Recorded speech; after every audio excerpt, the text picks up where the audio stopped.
I never told my mother-in-law, Beatrice, what I actually did for a living.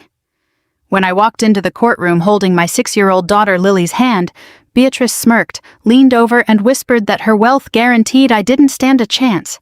She kept that smug smile right up until the judge stood up, adjusted his robes and said, "Good morning, Colonel." In an instant, the color completely drained from her face. She looked like she'd seen a ghost. "You're a colonel," she gasped. But let's go back to the beginning. My name is Tara, I'm 34, and I recently laid the love of my life to rest. Before we continue, let me know in the comments where you're watching this video from. And if you've ever had to protect your children from entitled in-laws who think money buys everything, please hit like and subscribe. Heavy rain beat against the stained glass windows of the country club. My late husband, Liam, hated this place. He always said the air here smelled of old money and fake smiles. Yet, here we were, in the exact room he spent his life avoiding, holding his post-funeral reception.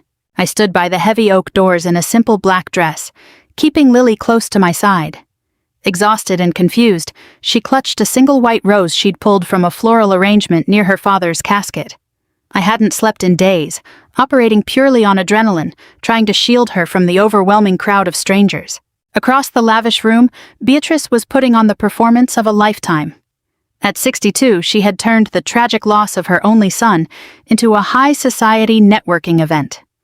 Draped in a custom designer suit with perfect hair and a crystal glass of wine, she drifted through the crowd, accepting condolences from executives with practiced, tearless sighs. Not once did she look over to check on her granddaughter. Not once did she ask if I needed a glass of water or a place to sit. I kept my distance, just wanting to survive the afternoon so I could take Lily home and finally grieve in peace. But Beatrice had other plans. I watched her gaze lock onto me from across the room. Her mask of grief vanished, replaced by a cold, calculating glare.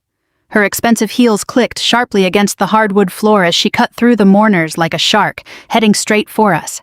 Before I could even brace myself or offer a polite greeting, Beatrice reached down and snatched the white rose right out of Lily's small hands. She crushed the petals and tossed the ruined flower onto a nearby tray of empty glasses. Lily whimpered, burying her face into my shoulder and wrapping her arms tightly around my neck. I stepped forward, my voice low and dangerous, warning her to get away from my child. Instead of backing off, Beatrice slammed a heavy manila envelope against my chest. I caught it before it hit the floor. Looking down at the legal seal on the cover, I asked what kind of game she was playing at her own son's funeral. Beatrice leaned in uncomfortably close, her breath smelling of expensive gin and mints. "It's an eviction notice," she hissed, keeping her voice just quiet enough to hide the venom from her wealthy friends. "You have 7 days to pack your cheap clothes and get out of my son's house. The second document is an emergency custody application. I'm taking Lily." I stared at her, genuinely wondering if grief had finally unhinged her mind. I asked what on earth made her think she could take my daughter from me. Beatrice let out a sharp, mocking laugh that caused several people nearby to turn their heads. "Because you're a low-level warehouse worker with no future and no family background," she sneered, looking me up and down with disgust. "You manage logistics trucks for a living, Tara. You move cardboard boxes. My granddaughter carries our family name. She deserves top-tier private schooling, luxury vacations, and a proper upbringing. She shouldn't be scraping by on a pathetic dispatcher's salary. We all know Liam made a massive mistake marrying a penniless orphan with no connections, but I won't let you drag his only child down with you." I didn't cry. I didn't scream or make a scene. Years of rigorous military training kept my heart rate steady and my face completely blank. I slowly opened the envelope, pulling out her ridiculous legal threats. I glanced at the paperwork, then looked Beatrice dead in the eye. "You want to talk about Liam's house?" I said, keeping my tone entirely conversational. "You must have severe amnesia, Beatrice. My name is the only one on that deed. The warehouse salary you find so disgusting paid the mortgage, the property taxes, and every single utility bill for the last 7 years. Liam's so-called wealthy family never contributed a single dime to our life. In fact, Liam had to cut you off financially 3 years ago because you kept begging him for money to maintain your country club membership and your shopping habits." Beatrice's face flushed a deep mottled red. Her carefully maintained socialite persona slipped entirely, revealing a desperate, bitter woman underneath. She snapped her fingers, and a man in a sharp gray suit emerged from the crowd behind her. It was her high-priced attorney, a man who looked like he billed by the second. He stepped between us with a slick, entirely artificial smile. "Actually," the lawyer said smoothly, adjusting his expensive watch, "just an hour ago, we filed an emergency injunction and successfully froze all of your joint bank accounts pending a full probate review. Your assets are completely locked down." Beatrice stepped closer, invading my personal space. She smiled, a chilling, predatory look meant to terrify me. "Let's see how long you keep custody of my granddaughter when you can't even afford to buy her dinner tonight," she whispered maliciously. "Enjoy your last few days with her, Tara. By Friday you'll be homeless, penniless, and entirely alone." I looked away from the lawyer's paperwork and straight into Beatrice's triumphant eyes. She was waiting for me to break. She wanted tears, begging, and the desperate realization that I had nothing left. But I didn't break. I simply adjusted Lily on my hip, making sure she was comfortable, and reached into my black leather purse. Bypassing my civilian banking cards, I pulled out a heavy, matte black titanium card. It had no bank logo, no standard customer service number, and absolutely nothing to do with Liam's estate. It was a restricted, highly encrypted account issued by the Department of Defense for senior officers managing high-security operations. The country club's catering director was hovering nervously a few feet away, holding a leather portfolio with the bill for the afternoon's lavish reception. Beatrice had ordered imported caviar, vintage champagne, and a string quartet, fully intending to stick me with the bill after springing her legal trap. I gestured to the director. "I believe you have an outstanding balance," I said calmly. The director opened his folder, his eyes shifting between me and Beatrice. "Yes, ma'am. The total for the reception is $40,000. Beatrice's lawyer scoffed, crossing his arms. He actually leaned forward, eager to watch my card get declined. I dropped the heavy titanium card onto the folder. "Run it," I instructed.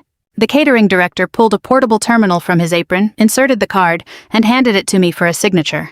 The machine beeped instantly. "Transaction approved. No freezes, no limits." I handed the terminal back and looked at the lawyer, whose smug expression had shattered into complete confusion. "You should verify your intelligence before launching an attack," I told him quietly. I turned back to my mother-in-law. "My warehouse job pays incredibly well, Beatrice. I can easily afford your lavish display of fake grief. Now, if you'll excuse us, my daughter needs to go home." Beatrice stood frozen, her face completely pale. Her country club friends, who had been lingering nearby to watch the drama unfold, were now whispering openly behind their manicured hands. I had just spent more money without blinking an eye than the wealthiest women in their circle. Furious and humiliated on her own turf, Beatrice snatched her phone out of her designer bag. As I turned to leave, I could hear her frantically dialing, demanding to speak with a state senator she kept on retainer. She was going to act on her threats. She was going to try and get me fired. The alarm went off at exactly 4 o'clock the next morning. I didn't hit snooze. I ran 3 miles in the dark, showered, and packed a perfect lunch for Lily. I dropped her off at her private preschool, kissed her forehead, and promised I'd be there to pick her up after class. Then I drove to the industrial district on the edge of the city. From the street, the building looked exactly like what I had told my in-laws it was, a massive, boring logistics and shipping warehouse. The sign out front read, "Apex Freight Solutions." But once I passed the biometric scanners, the retina check, and the double-reinforced steel security doors, that warehouse transformed into a massive, state-of-the-art server farm and tactical operations center for the U.S. Army Cyber Command. I walked into the glass-enclosed briefing room overlooking the main floor.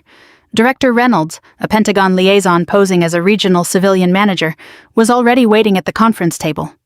The moment I stepped inside, he stood at attention. "Good morning, Colonel," he said, handing me a freshly printed dossier. "We intercepted an interesting communication this morning. It seems a local civilian named Beatrice made a substantial donation to a political action committee, followed by a direct call to our shell company's HR hotline. She offered a $50,000 bribe to have you terminated immediately for gross misconduct." I poured myself a cup of black coffee, barely hiding the smirk tugging at my lips. Beatrice was incredibly predictable. She thought she was dealing with a defenseless widow working a minimum wage dispatch job. She had no idea she was attempting to bribe a federal intelligence cover agency to fire an active duty commander. "What are your orders, Colonel?" Reynolds asked, his pen hovering over his notepad. Should we dispatch a federal agent to her residence and charge her with attempting to bribe a government official? I shook my head, taking a sip of the bitter coffee. Negative. In cyber warfare, when the enemy launches a poorly planned offensive, you let them think they've breached your firewall. It makes them careless. Accept the bribe, Reynolds. Route the $50,000 directly into the Wounded Veterans Charity Fund. Then draft an official-looking termination letter on Apex Freight letterhead and email it directly to her. Reynolds grinned immediately, catching on to the strategy. You want her to think she won. I want her to overextend her lines of communication, I corrected him.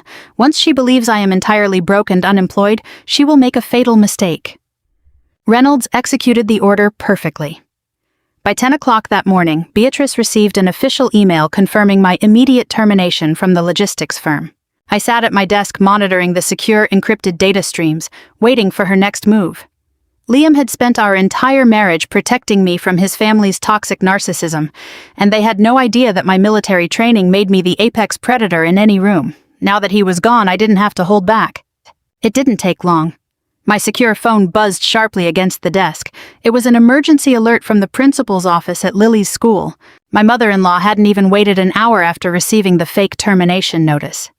Fueled by the belief that I was now a broke, jobless, and evicted widow, Beatrice had marched straight past the school's front desk. The principal's anxious voicemail confirmed my tactical prediction. Beatrice was currently standing in the school hallway, demanding Lily be unenrolled and handed over to her, loudly claiming the child's mother was a penniless failure who could no longer afford the tuition. I slammed my foot on the gas, tires screeching against the wet asphalt as I accelerated out of the secure parking lot. My military training taught me to compartmentalize fear, to view every threat as a tactical puzzle to be dismantled. But when it came to my daughter, the icy calm of a commander clashed violently with the raw, terrifying protective instinct of a mother. Beatrice had overplayed her hand entirely. She thought I was sitting at home, crying over a fake termination letter and packing boxes. Instead, she had just made a massive strategic error. She had attacked my most heavily defended asset. I pulled into the manicured circular driveway of Lily's elite private academy in record time. Leaving my car directly in the fire lane and ignoring the honk of a delivery truck, I took the brick steps 2 at a time. I pushed open the heavy glass double doors of the administration building, fully prepared for a screaming match, ready to physically remove my mother-in-law if necessary. But the scene in the reception area stopped me dead in my tracks. I didn't hear Beatrice yelling at the principal. I didn't hear Lily crying. Instead, I heard a crisp, authoritative female voice completely dismantling Beatrice's entire existence. You don't get to just walk into an educational institution with an unnotarized piece of paper and demand a child, Beatrice. It's amateurish and frankly embarrassing to watch. Standing directly between the principal's office and a furious Beatrice was Simone. Simone was the wife of Liam's younger brother, Connor. She was a brilliant, no-nonsense forensic accountant who ran her own highly successful firm.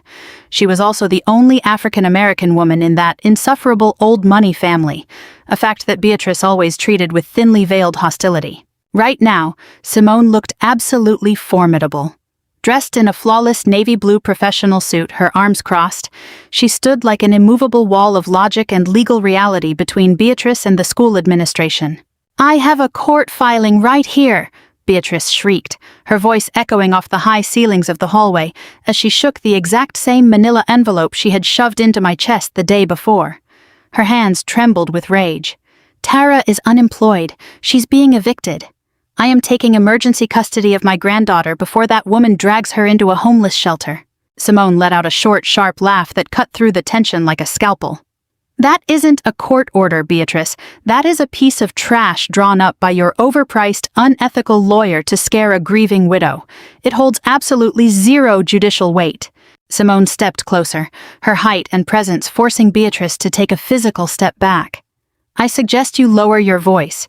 You're making an absolute fool of yourself in front of the entire PTA board." Beatrice's face contorted into a mask of pure, unadulterated venom. She looked Simone up and down with that familiar elitist sneer. "You have no right to interfere in family matters, Simone," Beatrice hissed, her tone dropping into the ugly, racist microaggressions she usually reserved for behind closed doors. "You've always been too arrogant for your own good. You people always think you can force your way into circles where you don't belong. Connor should have never brought you into this family." Simone didn't even blink. She just smiled, a chilling, incredibly sharp expression that made me immensely proud to call her my sister-in-law. "You've hated me since the day Connor brought me home," Simone said, her voice crystal clear and precise. A smart, black woman with a CPA license who actually knows how to read a balance sheet terrifies you. You hated that I saw right through your leased limousines and your heavily mortgaged pearls on day one. I know exactly what you are, Beatrice. You're a fraud, and you're not getting anywhere near Tara or Lily. I stepped out of the corridor, letting the heavy doors slam shut behind me. Both women turned instantly. Beatrice's eyes widened in absolute shock. She looked at her watch and then back at me, her brain clearly short-circuiting. She had expected me to be locked in my house, paralyzed by the loss of my warehouse job and frozen bank accounts. She never expected me to walk into the school hallway looking completely unfazed. "Tara," Beatrice stammered, gripping her designer handbag tightly, "what are you doing here? You should be packing." "I'm here to pick up my daughter," I said calmly, walking right past her to stand shoulder to shoulder with Simone. "And to make sure the school security team has a current photo of you, Beatrice, so they know who to arrest for criminal trespassing the next time you show your face." The school principal, who had been watching the exchange from her doorway with wide eyes, nodded quickly. "Mrs. Preston, I assure you Lily is safe in her classroom. We will not release her to anyone but you." Beatrice looked between me and Simone. She was outnumbered, outsmarted, and publicly humiliated. Her chest heaved with suppressed rage as she pointed a manicured finger at me. "This isn't over, Tara," she spat, her voice trembling with fury. "You think you can hide her from me? You have no money, you have no job. By the end of the week, the courts will hand her over to me, and you will never see her again." She spun on her heel and stormed out of the building, the heavy glass doors slamming shut behind her. I let out a long breath, feeling the immediate threat pass. I turned to Simone, deeply moved by her fierce intervention. Liam had always loved Simone. He respected her mind and her absolute refusal to bow down to his mother's toxic personality. But due to the family dynamics, Simone and I rarely got time alone. "Thank you," I said softly. "You didn't have to step into the line of fire for me." Simone adjusted the briefcase on her shoulder, her expression softening as she looked at me. "Liam was the only decent man born into that family line, Tara. He treated me like a real sister. I was never going to let that bitter woman destroy the family he built." We walked out of the building together, the crisp morning air a welcome relief from the suffocating tension of the hallway. I assumed Simone was just there dropping off her own children. But as we reached the parking lot, she stopped between our cars, looking around alertly to ensure nobody was listening. Her corporate armor seemed to drop for a fraction of a second, revealing an intensely concerned ally. She reached into her tailored blazer pocket and pulled out a small encrypted flash drive. She held it out to me. I took it, the cold metal feeling heavy in my palm. "What is this?" I asked. Simone looked me dead in the eye, her voice dropping to a serious, urgent whisper. "Beatrice doesn't want Lily because she loves her, Tara. And she's not doing this out of some twisted sense of family pride." I frowned, looking down at the drive. "Then why risk a massive legal war?" "Because she's desperate," Simone said bluntly. "I audited the family business last month when Connor asked me to look into some missing dividends. The company has been completely hollowed out. Beatrice has been secretly funneling funds into offshore accounts and terrible investments for decades. She has $15 million in debt, Tara. The banks are preparing to foreclose on her house, her country club membership, everything." My brain processed the intelligence, my military mind instantly connecting the dots. "But how does taking Lily solve a $15 million deficit?" Simone took a deep breath. "Because Liam knew his mother was corrupt. 3 months before he passed, he secretly liquidated his personal stock options and set up an ironclad $10 million trust fund for Lily. Beatrice only discovered it yesterday. If she gets emergency custody of your daughter, she legally becomes the guardian of that trust. She needs Lily so she can raid that $10 million and save herself from federal bankruptcy." I squeezed the encrypted flash drive Simone had pressed into my hand. The cold metal kept me grounded as I drove back to the house Beatrice was actively plotting to steal. $10 million. Liam had known his mother was a financial predator, and he had quietly moved a mountain of wealth just to protect our little girl. The sheer desperation of a $15 million debt meant Beatrice was a cornered animal, fighting for her social status and financial survival. And a cornered animal is incredibly dangerous. But I wasn't an animal, I was a tactician. The moment I stepped through the front door, I activated my contingency protocols. I gave Lily a warm hug, helped her finish her preschool art project, and tucked her into bed with a story about a brave knight guarding an impenetrable fortress. Once her steady breathing filled the room, my living room transformed from a cozy suburban haven into a remote command center. I plugged Simone's drive into my encrypted military laptop, spending hours mapping Beatrice's disastrous financial footprint, tracing every bad investment and offshore transfer. But I knew money was only half the battlefield. Beatrice needed to manufacture a crisis to expedite her emergency custody hearing. A judge wouldn't just hand a child over on a grandmother's word. Beatrice had to prove I was a threat. I routed all outdoor and indoor security cameras through a separate military-grade server, setting up digital tripwires across my local network. I brewed a fresh pot of coffee, left it on the warming plate, and changed out of my loungewear into crisp, pressed trousers and a button-down shirt. I didn't sleep. I sat in the dark living room, sipping water, waiting for the enemy's next move. The attack came at exactly 2 a.m. Heavy, aggressive banging rattled the front door, accompanied by the piercing red and blue strobe lights of police cruisers cutting through the shadows of my living room walls. The doorbell rang continuously, a harsh, relentless sound designed to induce panic. I didn't flinch. My heart rate stayed at a calm, resting pace. I calmly picked up my tablet, accessing the perimeter feed. 2 police cruisers and a white county sedan were parked at aggressive angles in my driveway, blocking my car. 4 uniformed officers stood on my porch, hands resting casually near their tactical belts, flanked by 2 stone-faced civilians holding clipboards, Child Protective Services. I switched the camera view to the street. There, standing safely across the asphalt on the public sidewalk, was Beatrice. Wrapped in a designer cashmere coat, she held her smartphone up with both hands, filming my front door. She was waiting for a show. She wanted me to rip the door open, half asleep, screaming, disheveled, and unstable. She needed the police body cams to capture a hysterical, combative woman resisting authority. She needed visual evidence to prove I was an unfit mother losing her mind. I took one slow, measured breath. I walked to the door, unlocked the deadbolt, and pulled it open in one smooth, silent motion. "Good morning, officers," I said, my voice radiating calm, unshakable authority. "How can I help you tonight?" The lead officer blinked, clearly thrown off by my composed demeanor and professional attire. He lowered his hand from his belt, exchanging a confused look with the lead CPS investigator, a stern woman with a tight bun and a skeptical brow.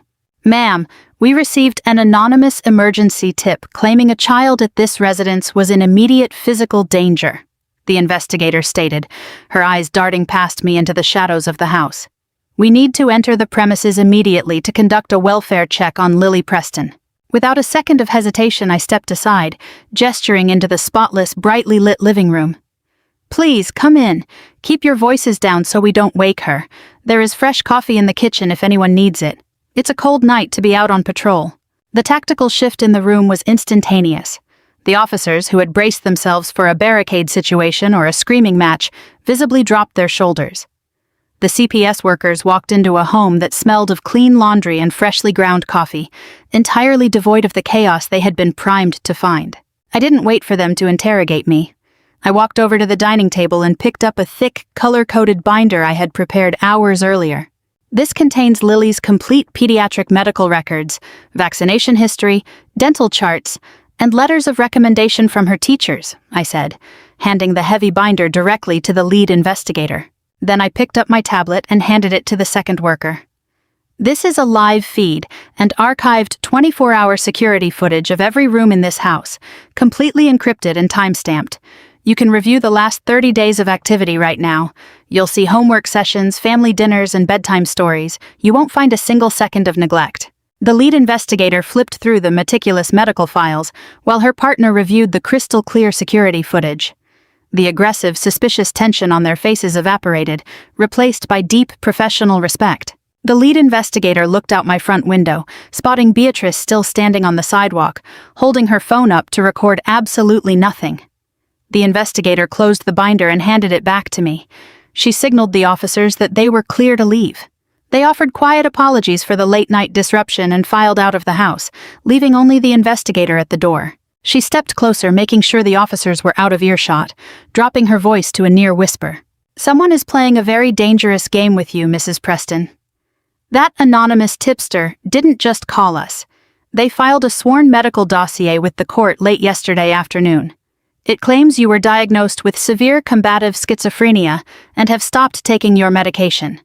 You have an emergency custody hearing in 48 hours, and if you can't prove that dossier is a forgery, you will lose your daughter. When the CPS investigator left, I locked the deadbolt and stood alone in the silence of the entryway. 48 hours. That was all the time I had before standing in front of a family court judge to defend my own sanity. Beatrice had filed a sworn medical dossier claiming I had severe combative schizophrenia. It was a brilliant, entirely evil tactical play. In family court, severe mental health allegations force judges to act out of an abundance of caution. Even if the claim is eventually proven false, a judge is highly likely to grant temporary emergency custody to a grandparent just to keep the child safe while an investigation takes place. Beatrice knew exactly how to manipulate the system to get Lily out of my house, giving her just enough time to seize control of that $10 million trust fund.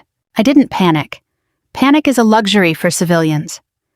I walked straight into the kitchen, picked up my secure phone, and dialed the only person in that family who actually understood what kind of adversary we were dealing with. Simone answered on the first ring. She sounded completely awake. "Beatrice just sent the police and CPS to my house," I said, my voice entirely steady. "She filed a fraudulent medical dossier claiming I'm a violent schizophrenic. I have a custody hearing in 48 hours. I need your help." Simone let out a sharp gasp of pure disgust. "That woman has absolutely no bottom. I'm at my downtown office right now. Get over here. We're going to work." I grabbed my keys, verified the house security system was completely locked down to protect a sleeping Lily, and drove straight toward the financial district.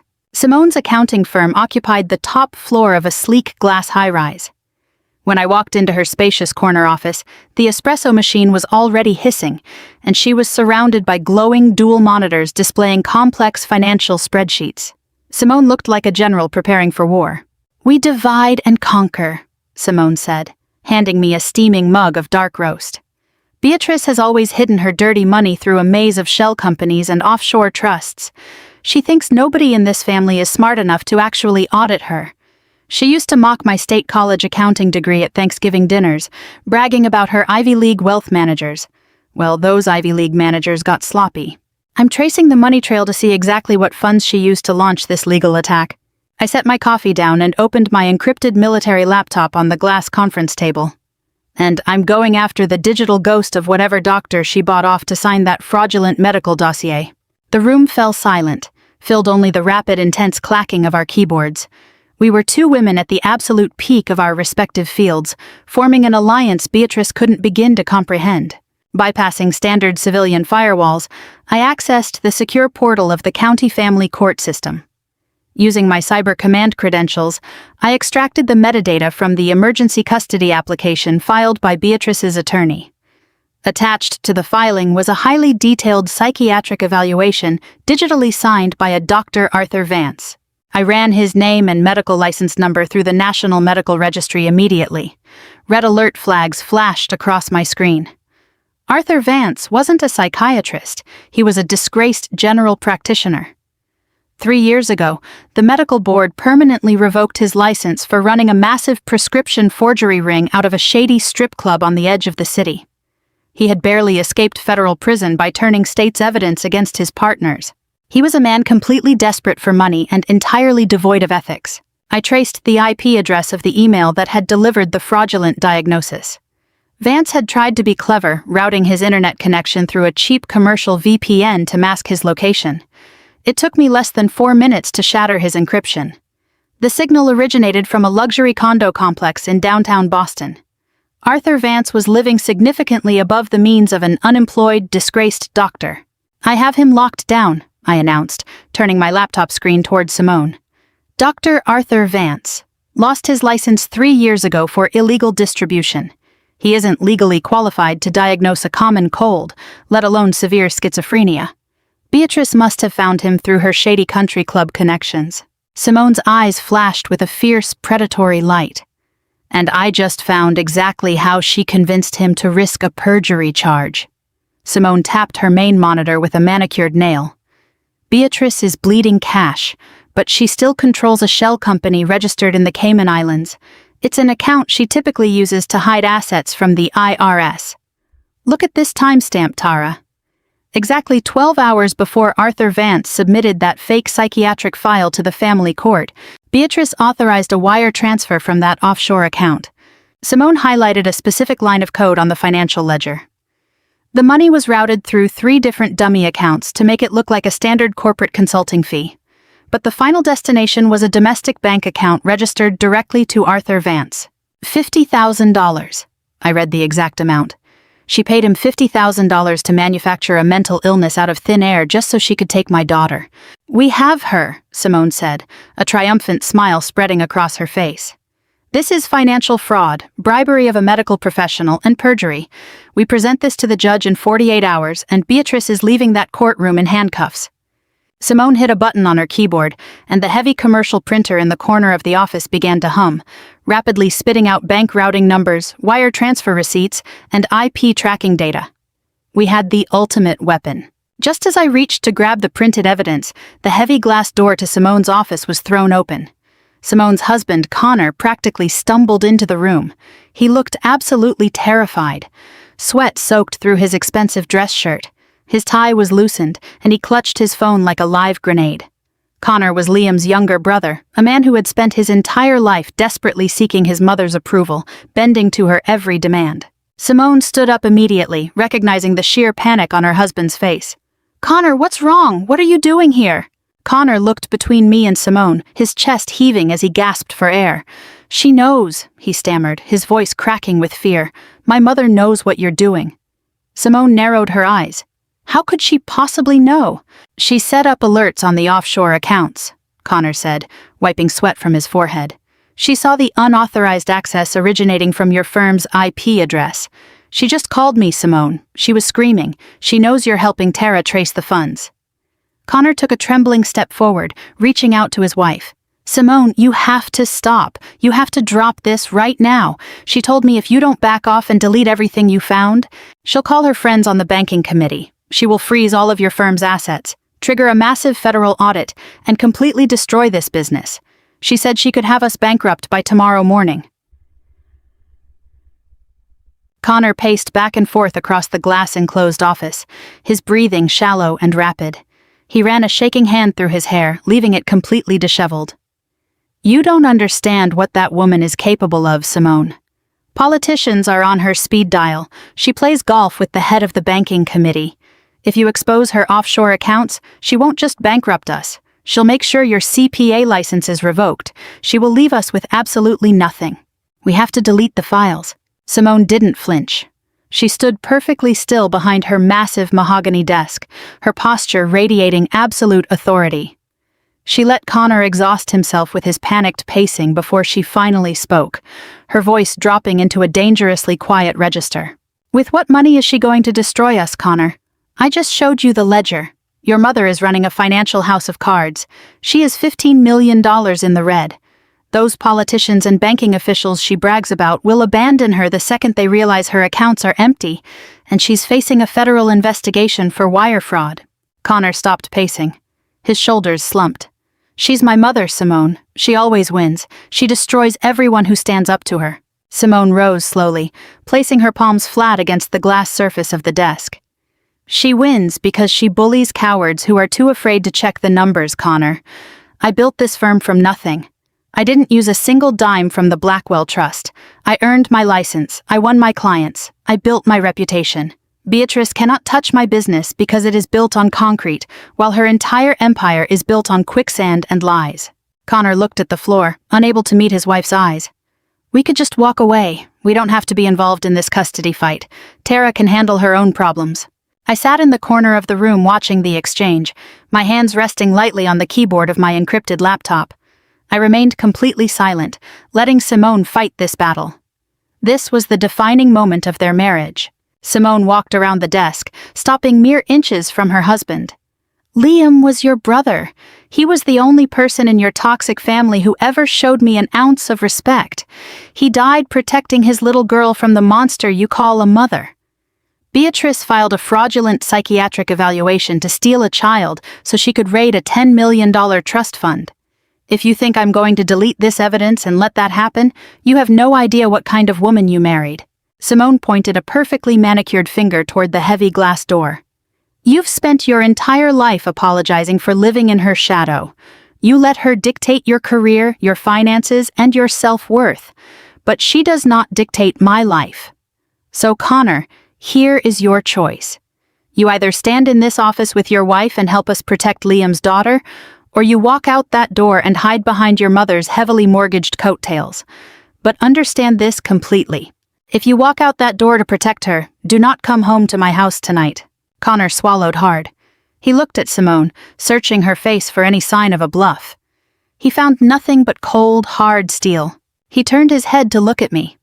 I met his gaze, my expression completely unreadable, offering neither comfort nor an escape route. He was a man being crushed between the weight of a lifetime of psychological abuse from his mother and the unyielding moral compass of his wife. "I'm sorry," he whispered, his voice cracking with emotion. "I can't let her destroy us." He turned, pushed open the heavy glass door, and practically ran down the hallway toward the elevators. Simone watched him go, her jaw clenched tightly, a muscle twitching slightly in her cheek. She didn't shed a single tear. She simply turned back to her workstation, a terrifying determination burning in her eyes. "Let's bury her completely," Simone said, reaching for her mouse. Before her hand could touch the device, the 3 large monitors on her desk flickered simultaneously. The glowing spreadsheets vanished, replaced by a pitch-black screen filled with rapidly scrolling green code. The firm's internal servers began to emit a sharp electronic alarm. Simone's fingers flew across the keyboard, her eyes scanning the incoming data packets rapidly. "We're experiencing a massive external breach. Someone is bypassing our primary firewall. They are targeting both the local drives and the cloud backups simultaneously. They're trying to wipe the audit files." "Beatrice didn't even wait for Connor to convince you," I said instantly, pulling my laptop toward me. "She hired external contractors to burn your servers to ash." I cracked my knuckles and accessed my terminal. "Step aside, Simone. Let me introduce them to U.S. Cyber Command." Bypassing Simone's commercial security software, I established a secure uplink directly to my military server farm. Back at the warehouse, the civilian hackers Beatrice had hired were highly aggressive, launching a brute force attack to overwhelm the system with sheer volume. It was a loud, messy tactic, typical of high-priced corporate cleaners who relied on intimidation rather than skill. They thought they were fighting a frightened accountant. They had no idea they had just engaged an active-duty cyber warfare officer. Within seconds, I isolated their intrusion payload, trapping their malicious code in a digital sandbox before it could touch Simone's financial files. Once they were locked in the containment protocol, I didn't just block their access. I reverse-tracked their digital footprint. They were routing through multiple proxy servers in Eastern Europe to mask their location, but their operational security was incredibly arrogant and sloppy. I slipped past their back doors, tracing the data stream directly back to its origin. "They're operating out of a private server cluster registered to Beatrice's primary holding company," I announced, my fingers flying across the keys. They left the front gates wide open. "What are you doing?" Simone asked, watching the complex command lines reflecting in my eyes. "I'm cutting her supply lines," I replied. I compiled a custom weaponized payload designed for total network paralysis. It was a sophisticated ransomware architecture, but without any demand for payment. This was a pure search and destroy mission. I launched the counter-virus directly into Beatrice's corporate network. On the screen, we watched the payload detonate. It systematically encrypted every hard drive, locked down every email server, froze every internal banking portal, and scrambled the access credentials for her entire executive team. I watched the traffic flatline as her entire operation went completely offline. "She's dark," I said, leaning back and closing my laptop. "She can't move money, she can't send an email, she can't access a single digital asset. She is completely paralyzed." Simone stared at the screen, a slow, predatory smile spreading across her face. "We have the wire transfers. We have the fake doctor's IP address. And now she's locked out of her own war room. We are going to crush her in family court tomorrow." The secure, disposable phone I had placed on the glass conference table buzzed sharply. It was an encrypted channel, a number I had given to only one person outside my direct chain of command. I picked it up and connected. "This is Tara Preston." "Mrs. Preston, it's Mac," the voice on the other end said. Mac was a veteran mechanic who owned a secure garage where Liam's wrecked car had been stored for the past 3 months.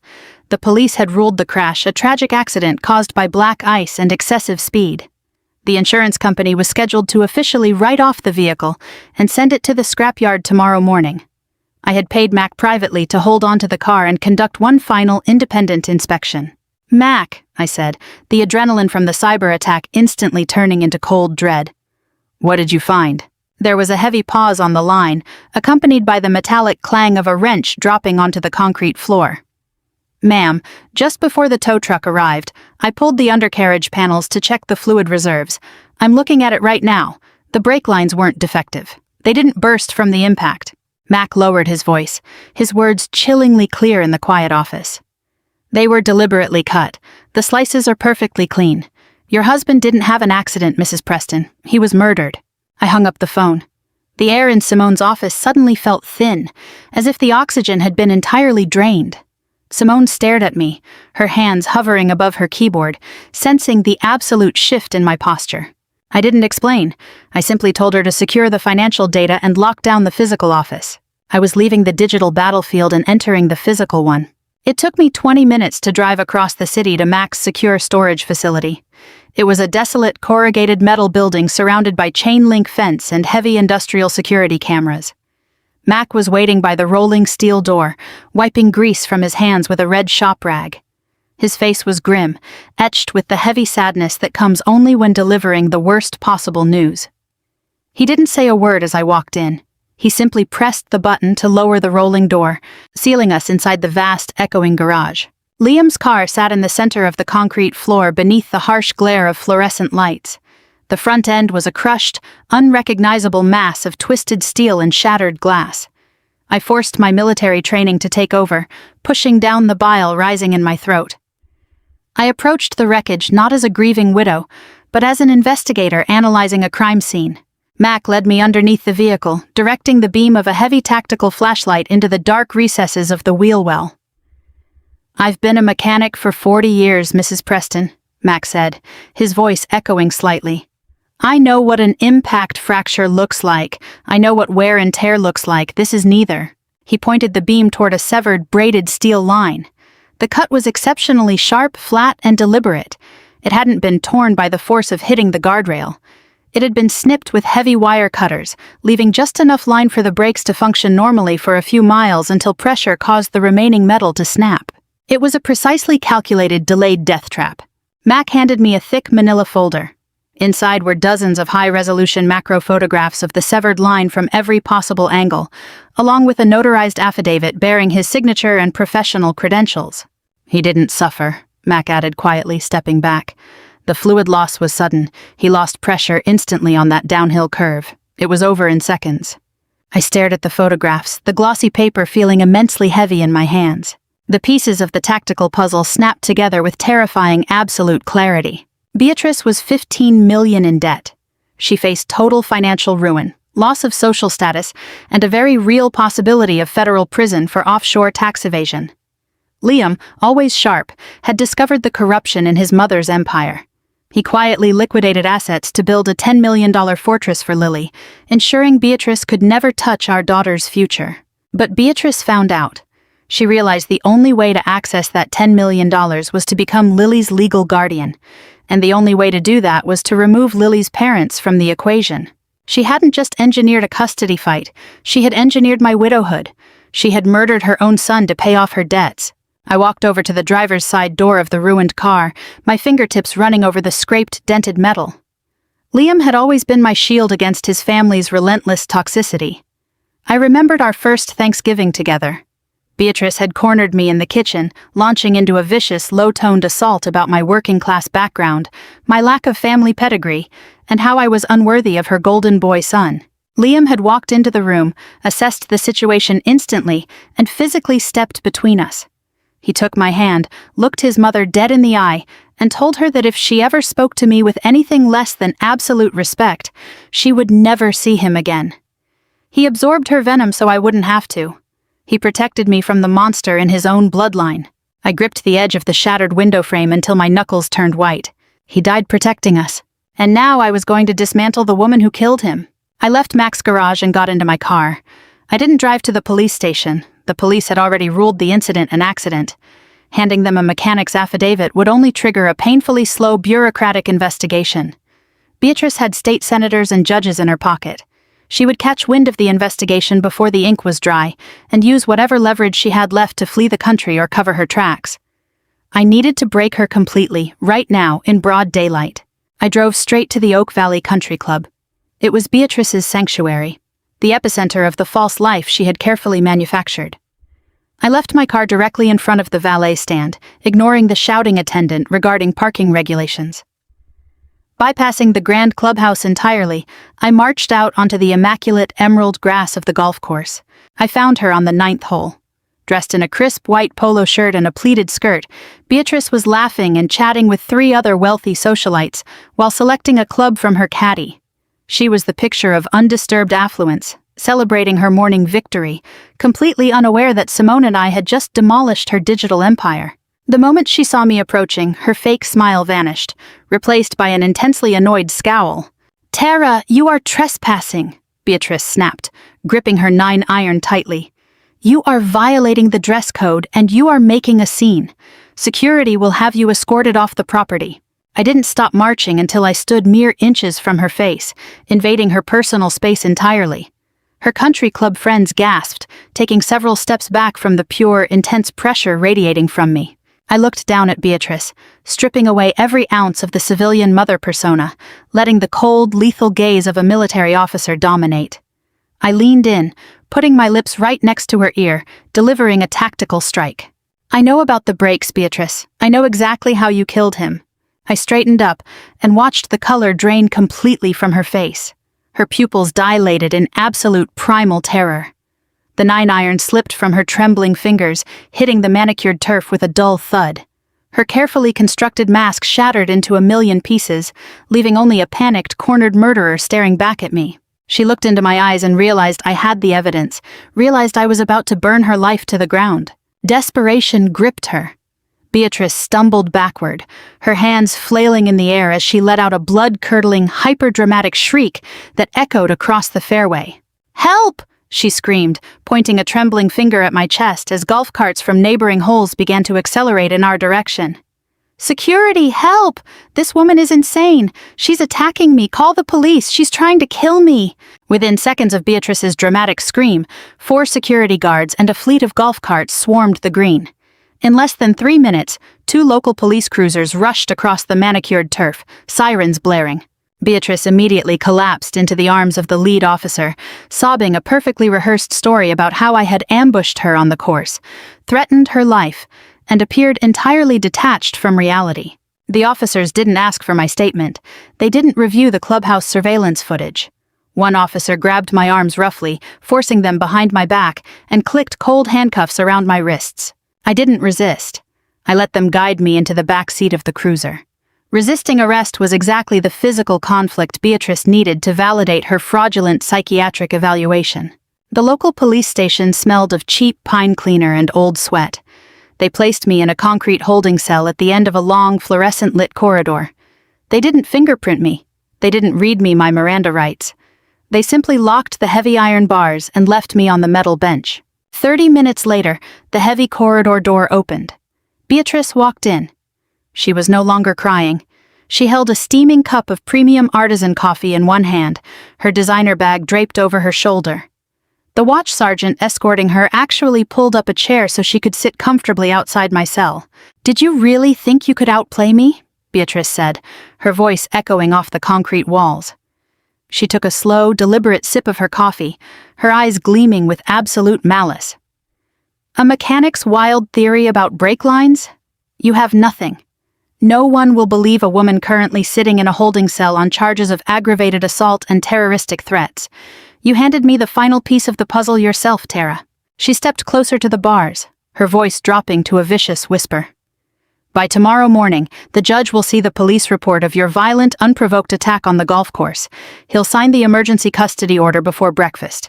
Lily will be living in my house, and my control over her trust fund will be absolute, and you will spend the next 10 years in a psychiatric facility.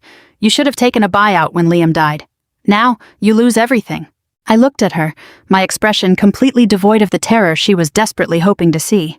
I stood up smoothly and walked to the front of the cell. I looked past her to the watch sergeant, who was leaning casually against the doorframe. "I have been detained for over an hour without any formal charges filed," I said, my voice carrying an unyielding command authority. "I am exercising my right to a single phone call.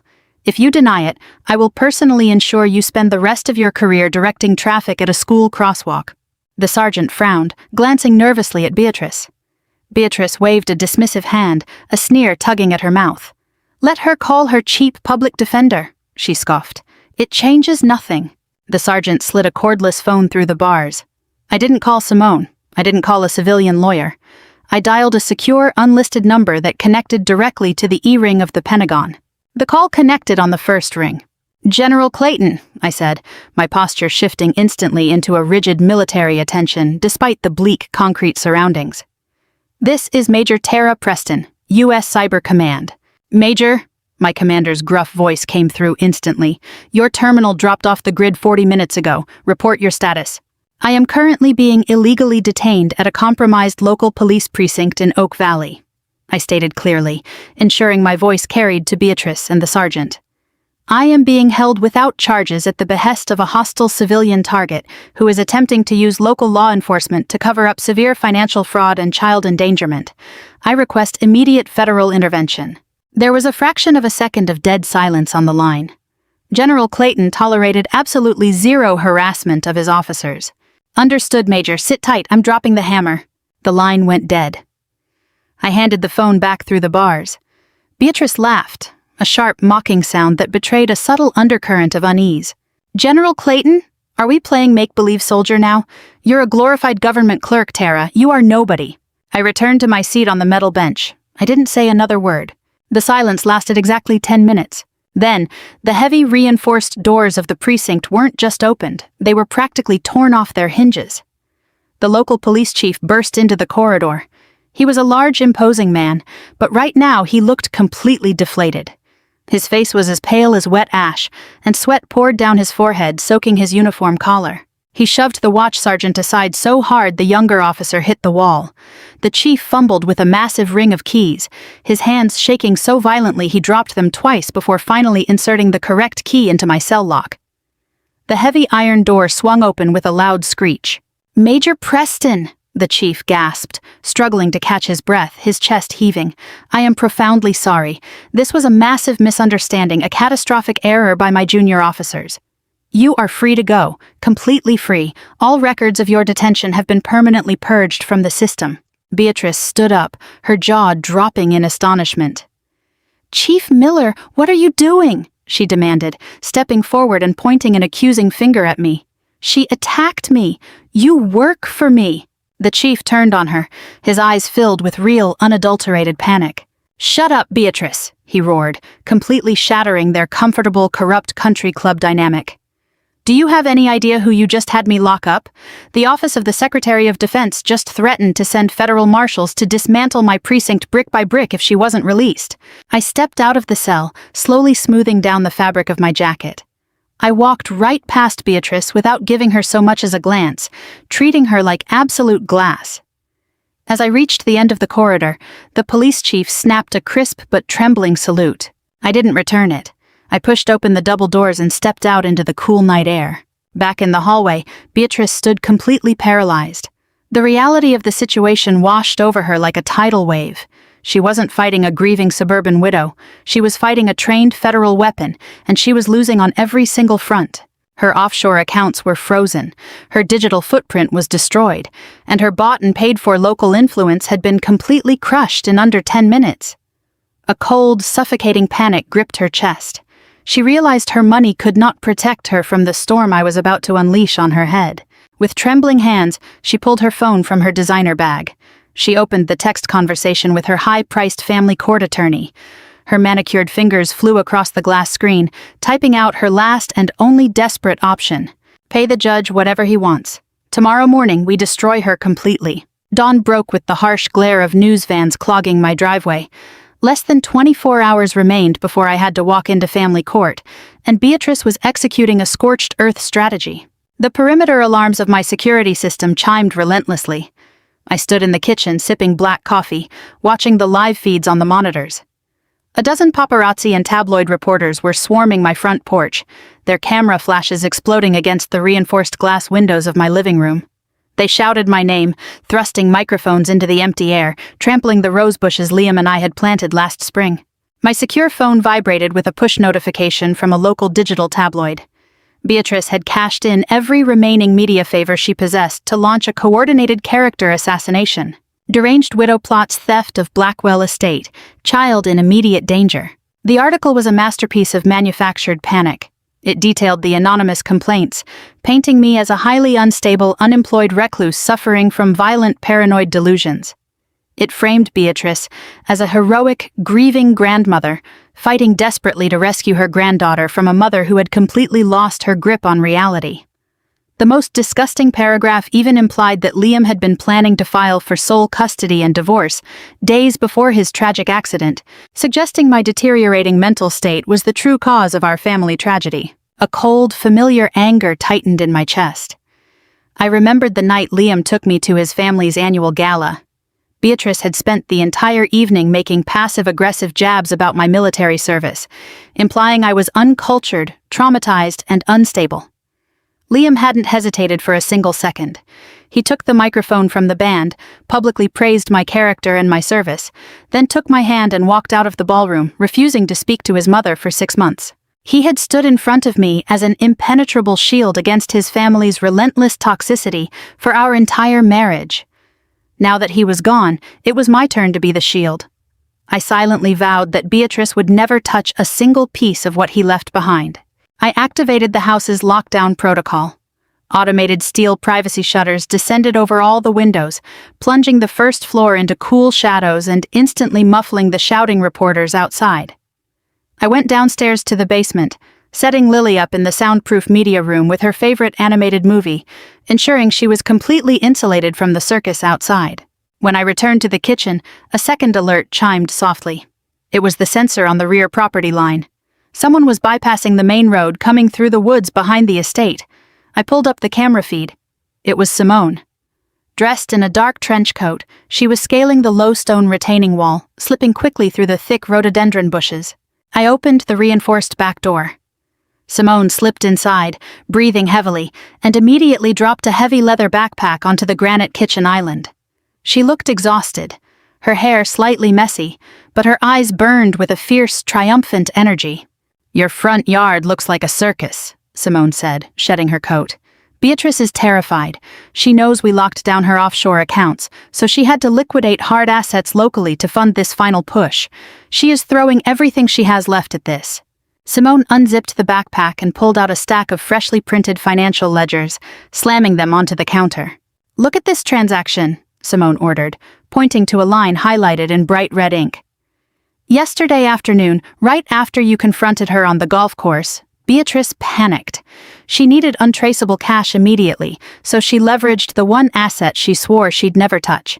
She took out a massive, high-interest blind mortgage against the ancestral Blackwell estate." I leaned over the documents. "Where did the money go?" Simone traced her pen across the routing numbers. $250,000 was wired directly to a boutique corporate consulting firm registered in Delaware, except it's a ghost corporation. It produces no product and provides no actual services. The registered agent for the firm is a man named Marcus Thorne. The name triggered an instant match in my brain's database. I had seen it during my cyber intrusion into the county family court portal. "Marcus Thorne is the court-appointed third-party mediator assigned to our custody dispute," I said, the weight of the corruption settling over me. "Exactly." Simone let out a harsh smile. "Beatrice literally bought the referee. That $250,000 bribe is her guarantee. Thorne is mandated to submit a psychological evaluation recommendation to the judge tomorrow morning. For $250,000, he's going to recommend you be deemed an immediate threat to your child, giving the judge all the legal cover he needs to strip your custody. We had the bribery, the fake medical dossier, the offshore fraud, and the mechanic's affidavit regarding the cut brake lines. But walking into a courtroom where both the mediator and the judge were on Beatrice's payroll was a tactical nightmare. We were stepping onto a rigged battlefield. Before we could formulate a counter-strategy, the security console chimed again. The rear motion sensors had been triggered a second time. I pulled up the camera feed, expecting a stray reporter wandering the perimeter. Instead, I saw an older gentleman in a tailored charcoal suit. He clutched a briefcase tightly to his chest, looking nervously back at the tree line. It was David Sterling. He was the senior managing partner at the law firm Liam had used to establish Lily's $10 million trust fund. He was a man of absolute discretion and unyielding loyalty to my late husband. I opened the back door quickly. Sterling stepped into the kitchen, his usually impeccable posture slightly hunched with urgency. He wiped a bead of sweat from his brow, his eyes darting between me and Simone. "Tara, I don't have much time," Sterling said, his voice low and stressed. "Beatrice's lawyers just marched into my office with a highly questionable emergency subpoena. They are tearing the place apart, trying to seize Liam's original trust documents and estate instructions. I slipped out the freight elevator before they could confiscate my private safe." Sterling placed his briefcase on the kitchen island. His hands shook slightly as he snapped open the brass latches. He didn't pull out a stack of paper files or legal briefs. Instead, he reached inside and withdrew a military-grade encrypted tablet housed in a reinforced titanium casing. He set the locked device gently on the granite counter, pushing it toward me. "Liam came to see me 2 weeks before he passed," Sterling said, his eyes locking onto mine with intense gravity. "He was worried. He gave me this and made me swear never to let it connect to the firm's network. Liam told me that if his mother ever tried to take Lily, I was to give this to you. He said you would know the passcode." I stared at the glowing biometric screen of the tablet. Sterling stepped back, giving me room, while Simone watched with bated breath. The prompt requested a 12-digit alphanumeric code. I didn't hesitate. My fingers moved with practiced precision across the digital keypad, entering the sequence: 4236017100705. Those were the exact latitude and longitude coordinates of the specific park bench overlooking the Charles River, where Liam and I had our very first conversation 12 years ago. It was a secret entirely ours, a quiet testament to the day my life truly began. The silence in the courtroom was absolute. The judge remained completely frozen, staring at the silver eagles resting on my shoulders and the combat ribbons spanning my chest. The patronizing pity that had lined his face moments before completely vanished, replaced by an expression of pure, stunned disbelief. I didn't give Arthur Vance a single second to recover his footing. I reached down, popped the heavy brass latches on my tactical briefcase, and pulled out the first file. "To answer your question regarding my employment status, Your Honor," I stated, my voice echoing with an absolute command authority that demanded total attention, "I am not unemployed. I am a fully active duty colonel assigned to the United States Army Cyber Command. My primary duties involve managing high-security intelligence operations and protecting federal critical infrastructure. My salary is controlled by the Department of Defense, and my personal assets have never been, nor will they ever be, subject to the jurisdiction or financial manipulation of Beatrice Blackwell." I walked forward, my polished dress shoes clicking with absolute precision against the linoleum floor, and placed the document directly onto the bailiff's ledger. "The opposing counsel's claim regarding my financial instability is entirely fabricated," I continued, turning slightly to look down at Vance, who was currently sweating through his custom suit jacket.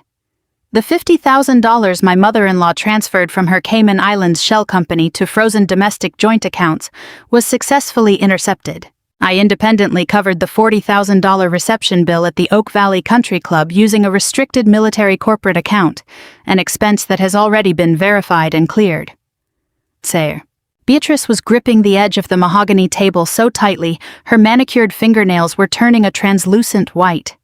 Her chest heaved beneath her Chanel jacket, her eyes darting frantically toward her attorney, silently begging him to find a loophole, a distraction, any legal obstacle to stop what was coming. Vance scrambled to his feet, his slick, theatrical demeanor completely shattered. "Your Honor! Objection!" he shouted, his voice cracking under the pressure. "This is an outrageous ambush. The defendant's military rank is completely irrelevant to her psychological fitness as a mother. We have submitted a sworn, certified psychiatric evaluation from Dr. Arthur Vance, diagnosing this individual with severe combative schizophrenia. Her behavior last night, claiming she was under attack by fictitious mercenaries, only confirms this diagnosis. Regardless of her title, she is a danger to the child." I am glad you brought up that specific evaluation, Mr. Vance, I said smoothly, turning my back on him to face the judge, because my second exhibit addresses that exact document. I pulled the forensic accounting reports and the network metadata logs from my briefcase, placing them firmly on the center of the podium. 48 hours ago, my digital team intercepted an unauthorized external breach directed at my sister-in-law Simone's private accounting firm. The perpetrators attempted to erase financial data. Using cyber command assets, I tracked the intrusion back to its digital source, a private server cluster registered to Beatrice Blackwell's holding company. In response, I executed a secure containment protocol, permanently locking her corporate network and taking her entire digital operation offline. The judge leaned forward over his bench, his brow furrowed as he absorbed the tactical reality of what I was describing. Colonel Preston, are you implying the plaintiff attempted to destroy financial evidence relevant to this custody dispute? I am stating it as a matter of absolute fact, Your Honor, I replied, pulling the thick red leather main ledger that Connor had brought to my house from the briefcase and holding it up for the room to see. And this ledger, recovered directly from Beatrice Blackwell's private wall safe, explains exactly why she was so desperate to erase those files. Over the last 30 years, the plaintiff has been operating a massive, multi-tiered Ponzi scheme, systematically embezzling tens of millions of dollars from her own investment clients, local charities, and regional politicians to fund her lavish lifestyle. She currently faces a $15 million deficit. A sharp, collective gasp rippled through the spectators behind us. Beatrice let out a weak, strangled sound, her hand flying to her throat as her South Sea pearls seemed to choke her. My late husband, Liam, discovered this corruption 3 months ago, I continued, my voice dropping to a dangerously quiet, steady tone. To protect our daughter's future from his mother's financial ruin, he quietly liquidated his personal assets and established an ironclad $10 million trust fund for Lily. Beatrice only discovered this fund 4 days ago. Her emergency custody application was never about family pride or the welfare of my daughter. It was a desperate attempt to gain legal guardianship over Lily so she could raid that $10 million trust to save herself from complete bankruptcy. Vance began frantically throwing his paperwork into his briefcase, his hands trembling so violently he could barely align the pages. "This is slander. There is no proof of these financial allegations in a family courtroom." "Simone!" I called out, gesturing to my left. Simone stood up from her chair, lifting a heavy stack of bound forensic accounting reports. "Your Honor, as a certified forensic accountant, I have fully verified every transaction in this ledger. Furthermore, I have the direct wire transfer routing numbers showing that exactly 12 hours before Dr. Arthur Vance submitted his fake psychiatric evaluation to this court, Beatrice Blackwell transferred $50,000 into his personal account as a direct bribe to manufacture that diagnosis." "And that is not all, Your Honor," a male voice called out from the back of the room. Connor stood up from the spectator bench, his face completely pale, but his posture entirely resolute. He walked past the bar and stood directly beside his wife, looking his mother dead in the eye. "I am Connor Blackwell, the plaintiff's youngest son. I am here to formally testify under oath that my mother authorized those wire transfers, orchestrated the cyber attack on my wife's firm, and has spent the last 48 hours threatening to destroy our lives if we exposed her crimes. She is a fraud, Your Honor. She has spent her entire life buying people, but it ends today." Beatrice looked at her son, her face contorting into an expression of raw, unadulterated venom. "You ungrateful, spineless boy!" she shrieked, completely discarding her grieving grandmother persona. She slammed both palms onto the table, leaning forward as her voice echoed off the courtroom walls. "I built everything you have. I gave you your life. You are nothing without my money. You will drown in the gutter with that penniless orphan." "Sit down, Mrs. Blackwell," Judge Mitchell thundered, slamming his gavel down with an explosive crack that silenced the entire room. He glared down at her from his bench, his face darkened with immense anger and disgust. "You will maintain order in my courtroom, or I will have you held in contempt immediately." Beatrice collapsed back into her chair, her chest heaving, her eyes wild and darting around the room like a trapped animal, realizing the walls were closing in. I waited for the silence to settle before pulling the final piece of evidence from my briefcase, the heavy titanium tablet containing Liam's digital confession. I held it toward the judge. Your Honor, the final exhibit is a video statement left by my husband, Liam Blackwell, 2 weeks before his passing. It contains his full testimony detailing his mother's financial crimes. But more importantly, it establishes the ultimate motive for the events of last night. When Beatrice realized her legal maneuvers were failing and her corruption was about to be exposed, she took her final, desperate gamble. I looked over at Beatrice, letting her feel the full weight of a military commander's lethal, unyielding gaze. Last night at exactly 2 a.m, 3 armed private military contractors, hired directly by the plaintiff, used a steel ram to shatter the back doors of my home. They entered the residence with the explicit intent to retrieve this tablet, destroy the financial ledgers, and permanently silence anyone inside. They were neutralized by my own hand, and they are currently under armed guard at the state medical facility, facing federal charges of armed burglary and attempted murder. Vance let out a soft, pathetic groan, sinking completely into his chair and covering his face with his hands. He knew his career was over. He knew his liberty was in jeopardy. Furthermore, I concluded, my voice cutting through the courtroom like ice, I have submitted a notarized affidavit from an independent master mechanic, verifying that the brake lines on my husband's vehicle were deliberately and cleanly snipped with wire cutters prior to his fatal crash. Beatrice Blackwell did not just try to steal my daughter, Your Honor. She murdered her own son to protect her fortune. The courtroom erupted into total chaos. Spectators began shouting, reporters rushed toward the back exit to file their stories, and the sound of frantic whispering filled every corner of the room. Judge Mitchell didn't even bother to use his gavel this time. He stood up from his bench, his face set in stone as he looked directly at the bailiff standing near the side entrance. "Bailiff, secure the courtroom," the judge commanded, his voice echoing with absolute finality. He looked down at the Yuan Gao Zhuo, his eyes locking onto a trembling, pale Beatrice. "This emergency custody petition is dismissed with prejudice. The court finds absolutely zero basis for the allegations against Colonel Tara Preston. Furthermore, based on the overwhelming evidence of financial fraud, bribery, perjury, and conspiracy to commit murder presented here today, I am issuing an emergency warrant for the immediate arrest of Beatrice Blackwell and Arthur Vance." The side doors of the courtroom swung open, and 4 state troopers stepped inside, their heavy boots thudding against the floor. They marched directly toward the Yuan Gao Zhuo, bypassing a completely paralyzed Arthur Vance, and stopped right behind Beatrice. "Beatrice Blackwell, you are under arrest," the lead trooper stated, pulling a set of heavy steel handcuffs from his belt. Beatrice stood up slowly, her hands shaking so violently she could barely keep her balance. The pristine, untouchable socialite who had sneered at me in the country club, who had crushed my daughter's rose, and who had believed her money made her a god, was completely gone. As the metal cuffs clicked tightly around her wrists, she looked over at me, her eyes filled with a desperate, terrifying realization of her total subjo. She had spent her life treating people like cardboard boxes to be moved and discarded, but she hadn't been fighting a helpless widow. She had engaged a commander, and her empire had just been burned to ash.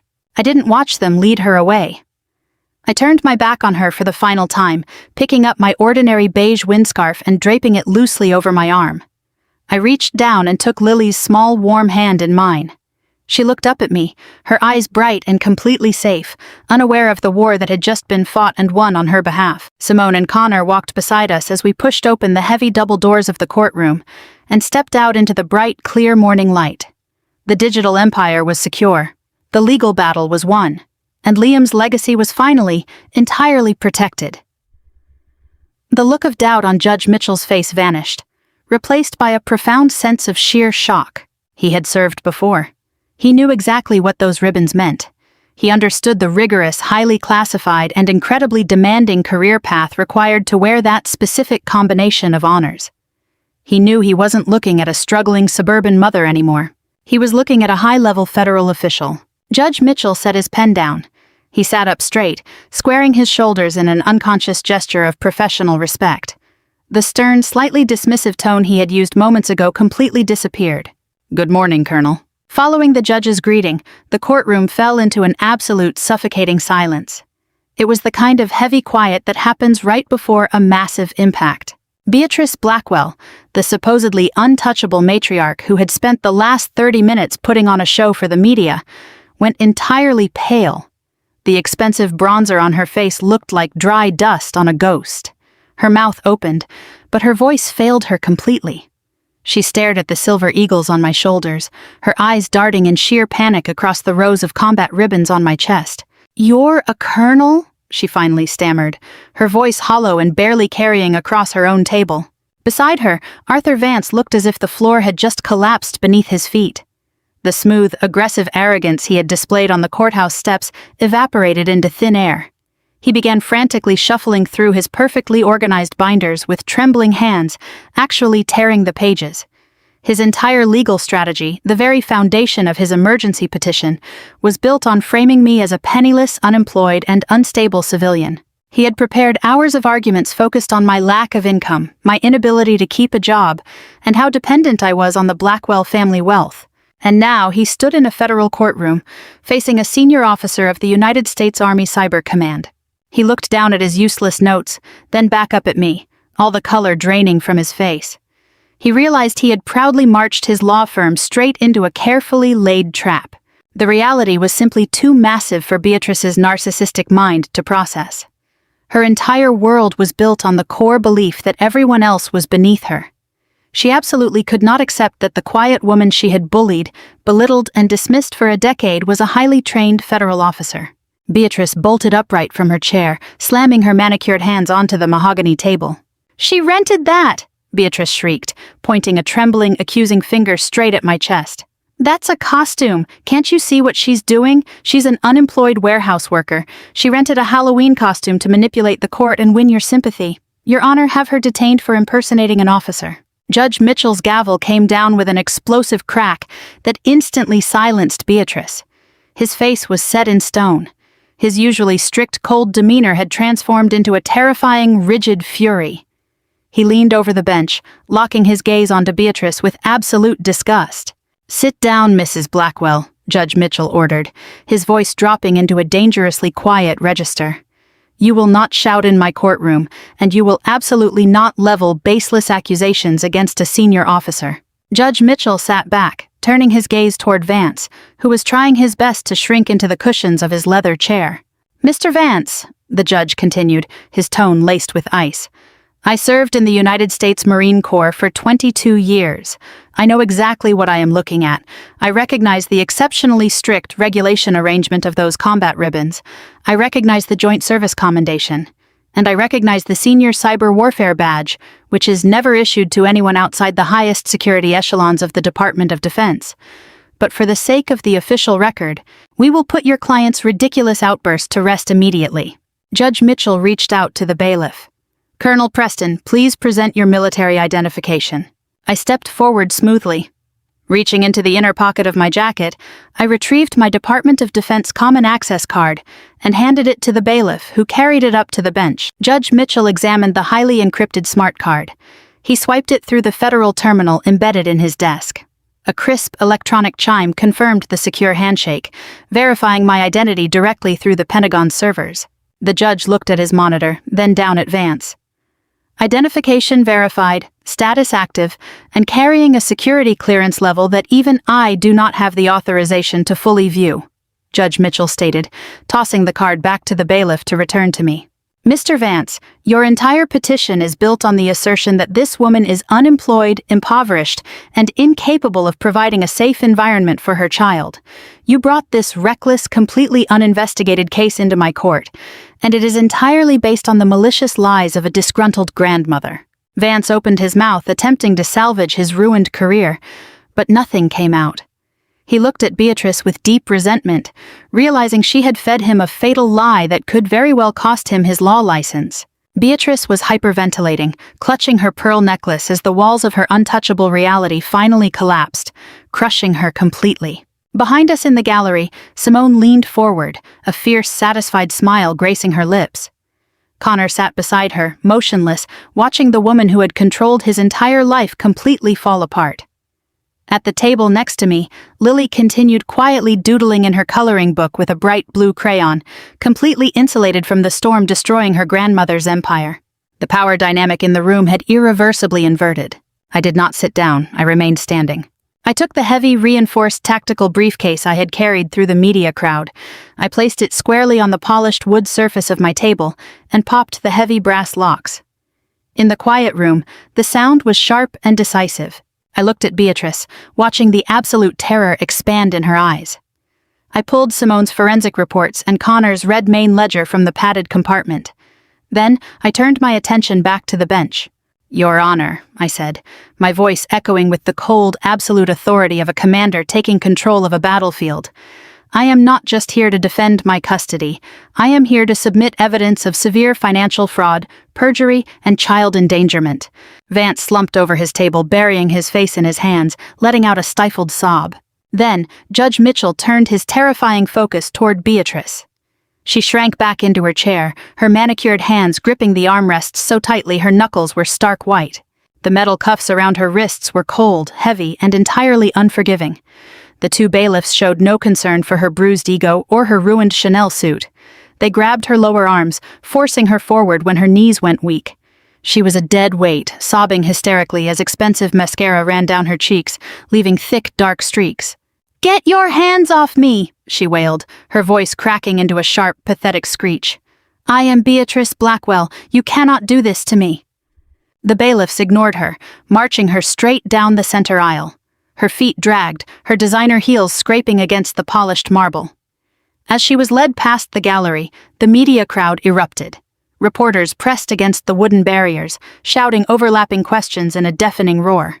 "Mrs. Blackwell, are you responsible for your son's passing? Where are the offshore accounts? Are you facing life in prison?" She tightly closed her eyes, shaking her head frantically. As the bailiffs pushed open the heavy oak doors, the chaos of the outer corridor instantly swallowed her, illuminated by the blinding, relentless flash of cameras. Local and national media had caught wind of the spectacle, and they were merciless. They captured every humiliating detail of the once untouchable society queen, being led away in steel handcuffs, her tear-stained face exposed to the world. Her legacy wasn't just broken, it was completely dismantled on live television. Back inside the courtroom, the suffocating tension finally broke. Arthur Vance remained slumped at the defense table, staring at the floor, waiting for his own inevitable legal consequences. The court mediator had already been escorted out the side door by a federal official, his head bowed in absolute defeat. I turned my attention back to the bench.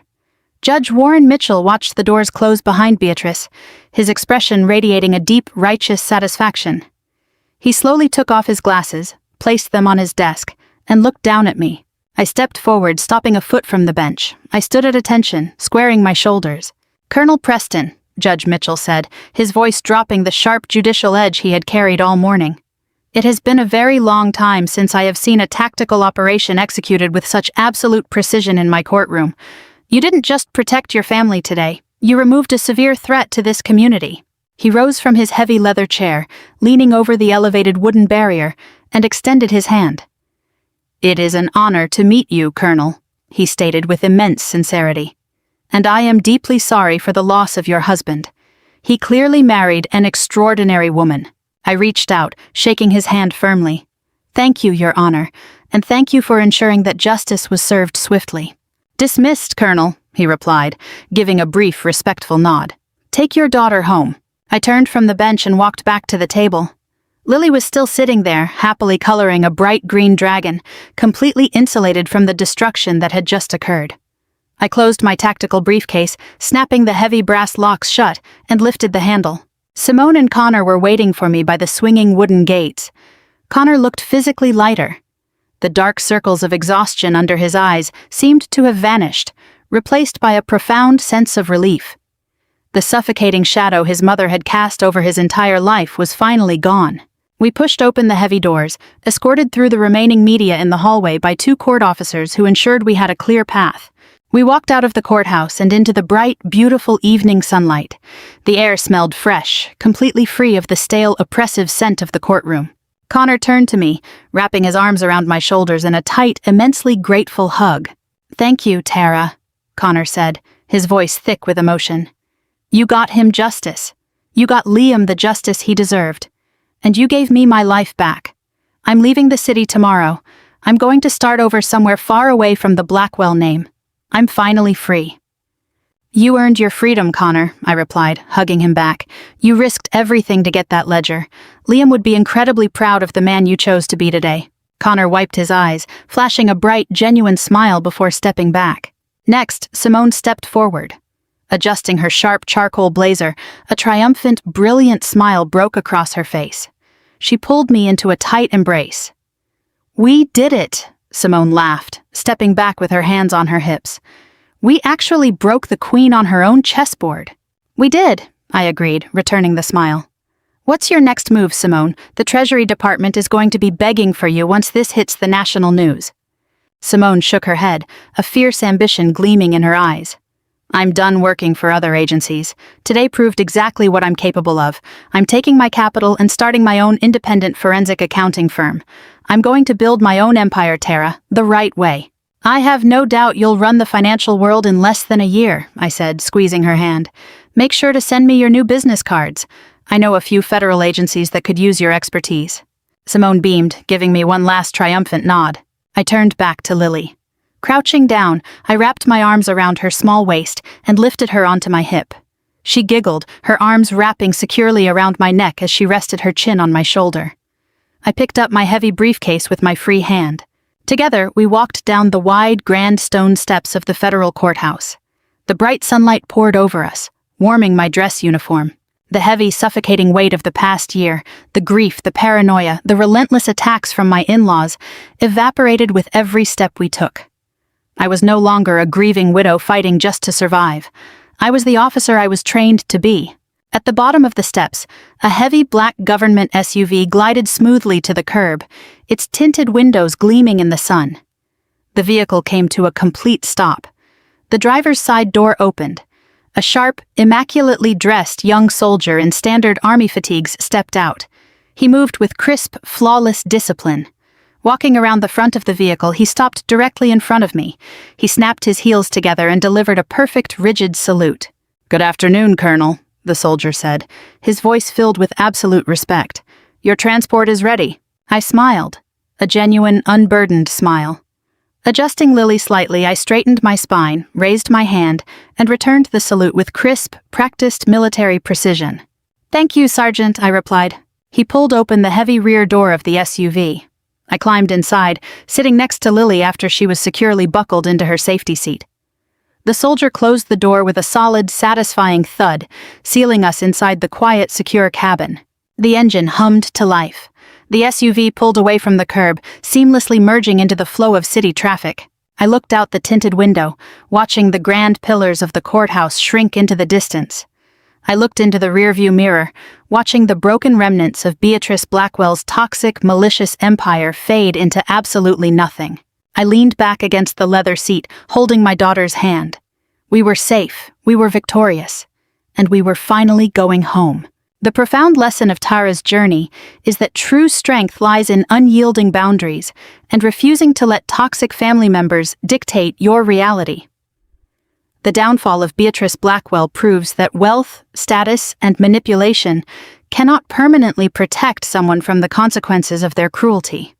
Tara faced immense betrayal, yet she chose to protect her daughter, using absolute truth as her ultimate weapon instead of bending to intimidation. It serves as a reminder that shared blood is never an excuse for abuse, and that justice comes from bravely exposing hidden, toxic cycles. Have you ever had to stand your ground against toxic family dynamics?